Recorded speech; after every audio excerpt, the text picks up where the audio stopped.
ne met pas sur terre que les humains.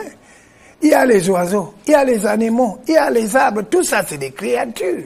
Avec les trois créatures, il y a les êtres humains, il y a les êtres végétaux, il y a les êtres animaux, caractérisés par quoi? La naissance, la vie et la mort. C'est des êtres vivants. C'est nous qui croyons. Il y a même les autres qui ne sont pas visibles. Ça veut dire autour de nous. Le Créateur a mis d'autres éléments que tes yeux ne voient pas. Et pour bien le comprendre, vous verrez que nos yeux ne voient pas plus loin qu'1 kilomètre ou 2. Mais il y a, dans le livre dont tu fais référence par rapport à la ressemblance à ces créatures, peut-être que les gens n'aiment pas bien lire ça dans son assertion très simplifiée. Oui. Il n'est pas dit que Dieu crée l'homme à son image. Il dit à notre image.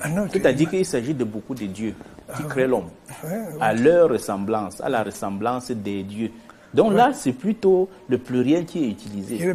Créons l'homme à notre image et à notre ressemblance. Il n'y a pas, et justement, en Afrique, Dieu est perçu. C'est-à-dire que l'œil de l'homme ne peut pas voir Dieu comme sous un seul angle. En télévision ou dans d'autres aspects, on parle de deuxième dimension, troisième dimension, de 3D, n'est-ce pas, aujourd'hui, de 4D. S'il faut voir Dieu, il faut inventer une technologie peut-être de 8D au moins, ou de 9D pour revenir au chiffre africain. Parce que Dieu se présente à l'homme. Et il est perçu par l'homme qui, selon cette perception, crée notamment une religion pour l'adorer. Et la première perception, comme il a dit, c'est la perception, c'est la terre, parce que l'homme vit sur la terre. Et d'ailleurs, dans certaines cultures, le nom de Dieu, c'est la terre. Dieu, c'est la terre. C'est-à-dire, le nom de Dieu, c'est la terre. Et ceux qui veulent aimer Dieu, ils doivent prendre soin de la terre. Et puis, vous voyez que c'est la terre là qui nous nourrit. C'est sur la terre qu'il y a l'eau que nous buvons. C'est sur la terre que le souffle, même la vapeur, l'air, se pose sur cette terre. C'est la terre. Et puis on parle beaucoup plus des organisations pour l'environnement, pour la préservation de la nature. Vous devez parler, ce sont ces organisations qui sont considérées comme des véritables églises. C'est-à-dire des organisations qui prennent soin de Dieu qui est la terre. Et si vous prenez soin de Dieu qui est la terre, on évitera de salir des choses. On évitera de déféquer n'importe où. Et vous marcherez là, si les gens considèrent vraiment la terre comme Dieu, vous voyez que les pollutions vont s'arrêter parce que les gens auront la crainte, la vraie crainte, avoir la crainte de Dieu, c'est avoir la crainte de la terre, la crainte de son environnement. Ça, c'est un aspect. L'autre aspect de Dieu, c'est, on prend que Dieu, c'est celui qui éclaire, qui montre la voie qu'on circule. Que Dieu est l'éclaireur de notre société, Dieu est la lumière du monde. Or, on sait bien que la lumière du monde, tout le monde connaît ça, et non. Si vous sortez là, vous regardez en journée, vous regardez partout sur la terre, vous allez voir la terre qui est Dieu. Vous regardez, si c'est la nuit, vous allez trouver soit des étoiles, soit la lune. Mais ce qui représente vraiment le grand luminaire, n'est-ce pas, c'est le soleil. Et vous allez voir que c'est des propriétés de soleil qui sont développées. Comme l'Église, le christianisme, c'est la religion du soleil. C'est-à-dire, on croit, le Dieu du christianisme de dimanche, c'est le soleil, ce n'est pas autre chose. C'est pour ça que Sunday, qui veut dire en anglais, le jour du soleil, c'est ce jour justement qu'on se réunit.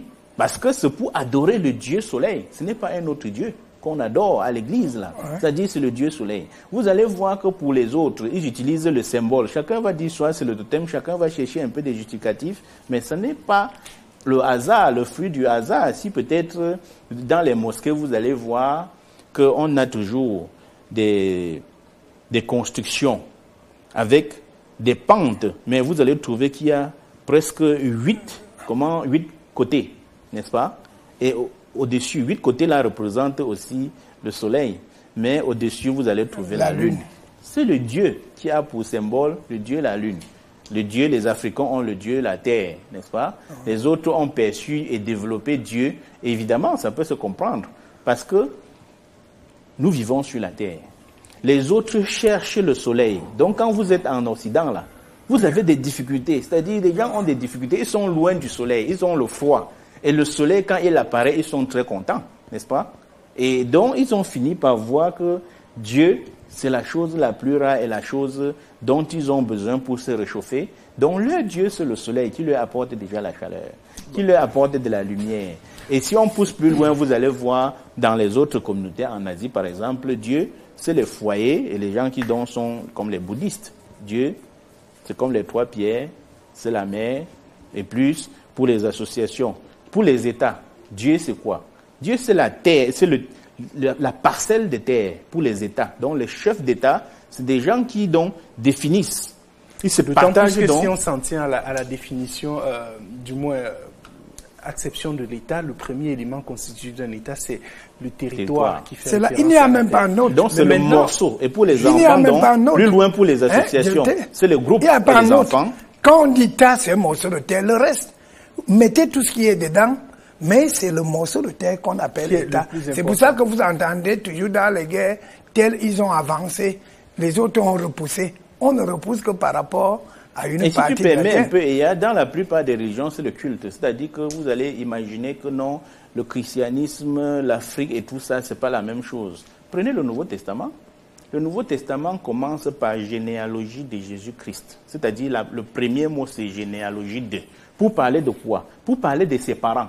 Ouais. Donc, si vous coupez les parents de Jésus-Christ, qui sont en fait les parents de Joseph, ouais, vous n'avez plus le christianisme. C'est-à-dire que c'est un livre du culte des ancêtres. Ouais. Ça commence par généalogie, jusqu'à dire 14 générations, et